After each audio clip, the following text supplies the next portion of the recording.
Cette signature concrétise la suspension du service de la dette du Congo envers la France dans le dessein d'appuyer le gouvernement congolais secoué par la pandémie à coronavirus qui a fortement fragilisé son tissu socio-économique, mettant en péril sa stabilité. Cette aide témoigne de la solidarité de la France envers les pays vulnérables qui payent les frais de la crise sanitaire.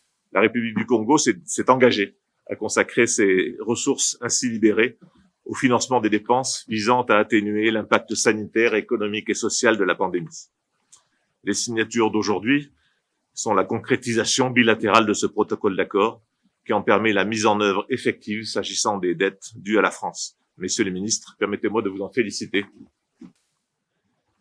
L'ISSD marque une étape importante dans la manifestation de la solidarité agissante de la communauté internationale, du Club de Paris et de ses créanciers en particulier, vis-à-vis des pays les plus vulnérables de la planète dans le contexte de la crise sanitaire qui nous frappe tous.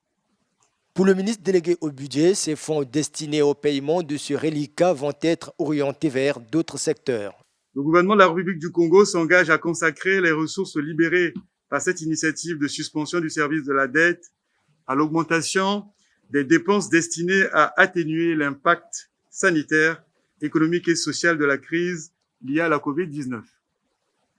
Le gouvernement de la République du Congo s'engage également à demander à tous ses autres créanciers, officiels bilatéraux, à un traitement de service de la dette conforme à la fiche agréée dans le respect de la clause de comparabilité de traitement du service de la dette. L'accord bilatéral de l'initiative de suspension du service de la dette va permettre au Congo de faire face aux défis socio-économiques accentués par la COVID-19.